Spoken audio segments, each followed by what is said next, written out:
All right, thank you. And I'm really glad to be here. And feel free to come on in. There's plenty of seats. And just very excited to be talking to you guys today. I'd like to actually just start out by sharing a conversation I've had. Actually, it's a conversation I've been having a lot lately with the senior executive of B2B distributor. Just thinking about the future of commerce. And when I talk about the future of commerce, I don't mean necessarily e-commerce or digital commerce. I mean really the way people buy and sell things.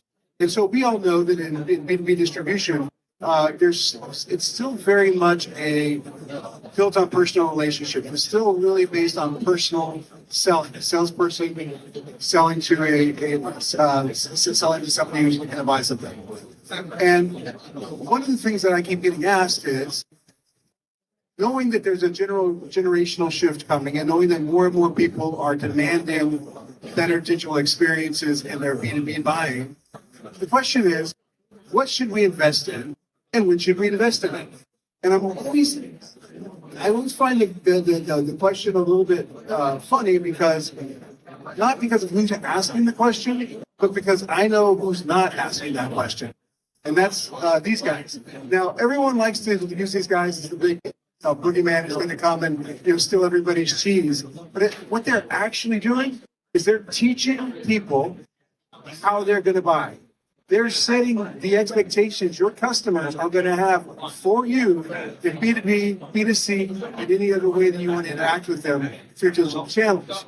And the question then is, what are the things that make digital hard right now in B2B? And the biggest thing that makes digital hard right now in B2B, as far as we could tell, is the data itself. Where is it? How do I get access to it? How do I make it consistent, clean? How do I make it so that I can drive fine, trust, and encourage people to buy? So our good friends at Spriker and we decided to do a little poking around, ask some questions, and we had a little survey. As you guys know, this channel is growing exponentially. And Forrester reckons it's going to be about a $3 trillion channel by 2027. I'm sure that surprises nobody. The other thing that probably doesn't surprise anybody is that 90% of the people that we talk to in B2B commerce are telling us that they're seeing an increased demand for digital interactions. And nearly 75% of them say they don't feel well equipped to provide their customers with a good digital experience. When you look at who we're talking about here, we notice that 44% of millennial buyers say, even today, B2B buyers would prefer not to have a human interaction. Now, I found that surprising, and I found it surprising because I thought it would be higher. And then I started to think about, well, what is a millennial? Because for me, it's a very young person, right? The top man, the millennial is 43 years old. So that means that people that are 43 years old don't want to talk to us. And the people coming up behind them sure don't want to talk to us. So now we're in the middle of a generational shift that's demanding better experience. And when you ask them, the number one reason people have a bad experience in digital selling, or digital buying, we'll call it, is the data. Can I find what I want? Do I trust what I see? And am I ready to pull the trigger? Is it the right price? Is it available? When can I get it? And so when we started to think about how do we want to address this problem, we realized that people address it in all kinds of ways. They'll go out and they'll get new software systems. They'll go out and they'll get into data pools. They'll go out and they'll do all kinds of things.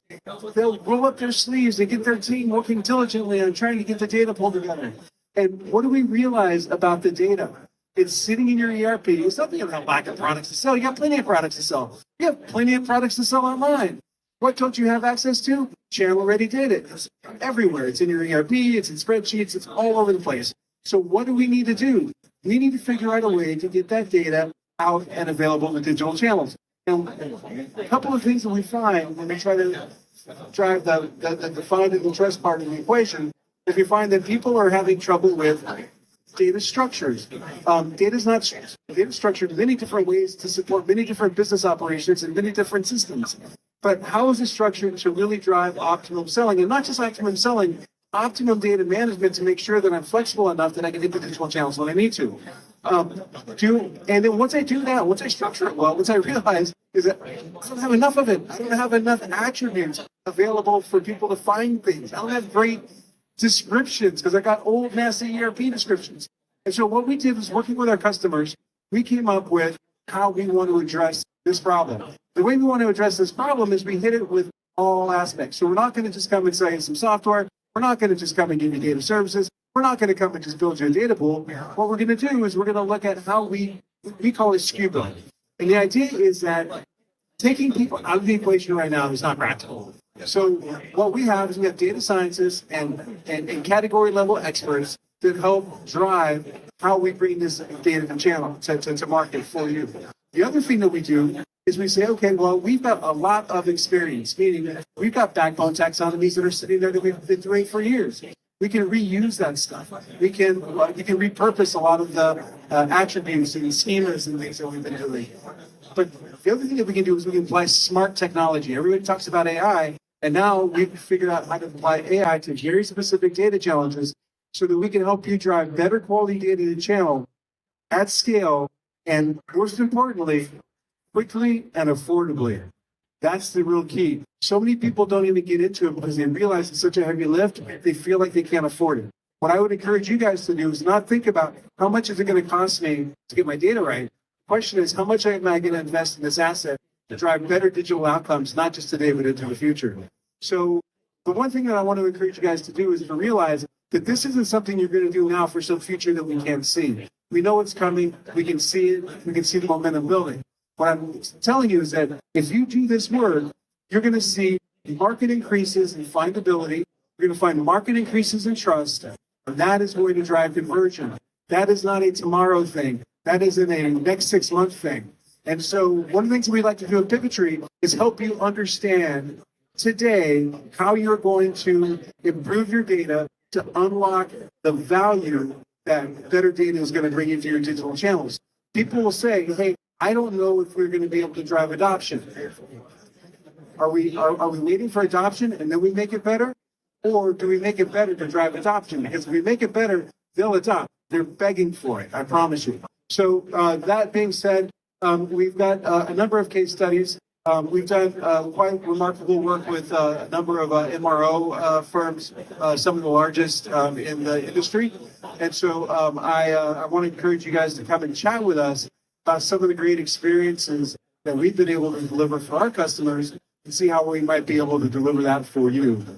We are at Kiosk 13, which is right out in the lobby. And that is what I want to share with you guys today. I really thank you for your attention. And I really want you to come talk to me and to my team, since are here right now, about how we can help you better data to drive better digital outcomes for your business. Thank you.